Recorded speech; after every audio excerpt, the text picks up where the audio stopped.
தேவர்கள் திருமாலிடம் அரக்கர்களின் கொடுமைகளைச் சொல்லி உலகத்தின் நிலையை விளக்குதல். நண்பர்களே வணக்கம். போன பாடல்ல நாம பார்த்தோம், படைப்பு கடவுள் நான்முகன், அழிக்கும் கடவுள் சிவபெருமான், விண்ணுலகத் தேவர்கள், ஞானிகள்னு அத்தனை பேரும் திருமாலை சுற்றி உட்கார்ந்துருக்காங்க. எதுக்காக? அந்த அரக்கர்களோட கொடுமையை பற்றி பேசுறதுக்காக. அப்போ அவங்க திருமாலை பார்த்து முறையிட ஆரம்பிக்கிறாங்க. அந்த முறையீடு அவங்க மனசுல இருக்கிற வலியை, பயத்தை, கையாலாகாத நிலையை அப்படியே படம் பிடிச்சு காட்டுது. என்ன சொன்னாங்க அவங்க? கேளுங்க இந்த கம்பரின் அற்புத பாடல்ல.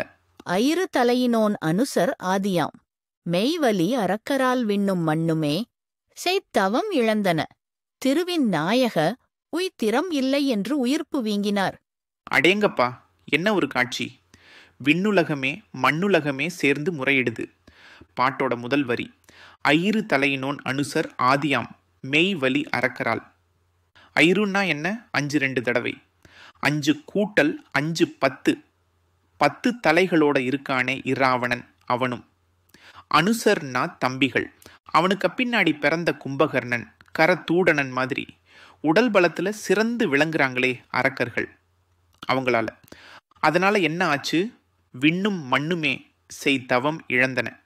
பாருங்க, விண்ணுலகத்தில் இருக்கிற தேவர்களும் சரி, மண்ணுலகத்தில் இருக்கிற மனிதர்களும் சரி, நாங்கள் செஞ்ச புண்ணியங்கள், நாங்கள் இனிமே செய்ய போகிற தவம் அத்தனைக்கும் பலன் இல்லாமல் போச்சு.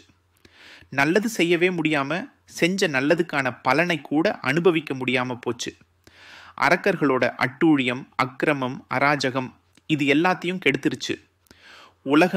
உலகத்தில் இருக்கிற ஜீவராசிகளோட தர்மமே அழிஞ்சுக்கிட்டு வருதுன்னு சொல்கிறாங்க. யார்கிட்ட இந்த முறையீடு? திருவின் நாயக, மகாலட்சுமிக்கு நாயகனா இருக்கிற அந்த திருமால் கிட்ட, கருணை கடலான பெருமாள் கிட்ட திருவின் நாயகனே அப்படின்னு கூப்பிடுறாங்க. இந்த ஆபத்திலிருந்து எங்களை காப்பாற்றக்கூடிய சக்தி உன்கிட்ட மட்டும்தான் இருக்கு அப்படின்ற நம்பிக்கையோட கூப்பிடுறாங்க. அப்படி கூப்பிட்டு என்ன சொல்றாங்க? உய்திறம் இல்லை என்று உயிர்ப்பு வீங்கினார். ஐயனே, இந்த நிலைமையிலிருந்து நாங்கள் தப்பிக்கிறதுக்கு, மீண்டு வர்றதுக்கு ஒரு வழியே தெரியலையேப்பா. இந்த அரக்கர்களோட கொடுமையிலிருந்து தப்பி பிழைக்கவே முடியாது போலிருக்கே அப்படின்னு சொல்லி மனசுக்குள்ள இருக்கிற துக்கமும் பயமும் கையாலாகாத நிலையும் பெருமூச்சா வெளிவருது. உயிர்ப்பு வீங்கினார்னு கம்பர் சொல்றாரு. நெஞ்சு கனத்து மூச்சு முட்டி பெருமூச்சு விடுறாங்க. ஒரு காட்சியா பாருங்க. அத்தனை சக்தி வாய்ந்த தேவர்களே, ரிஷிகளே, அரக்கர்களின் கொடுமை முன்னாடி நிலைகுலைஞ்சு பெருமூச்சு விட்டு அழாத குறையா திருமால் கிட்ட முறையிடுறாங்க. என்ன ஒரு வருத்தம் தோய்ந்த காட்சி! அரக்கர்களின் கொடுமை விண்ணையும் மண்ணையும் எப்படி பாதிக்குது! தவம் செய்ய முடியாத நிலை, செஞ்ச தவத்தோட பலனை கூட அனுபவிக்க முடியாத நிலை.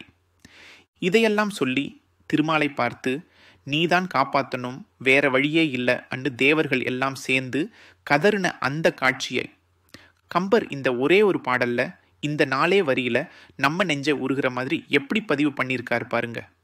அடேங்கப்பா! கம்பனின் கவித்திறன் இது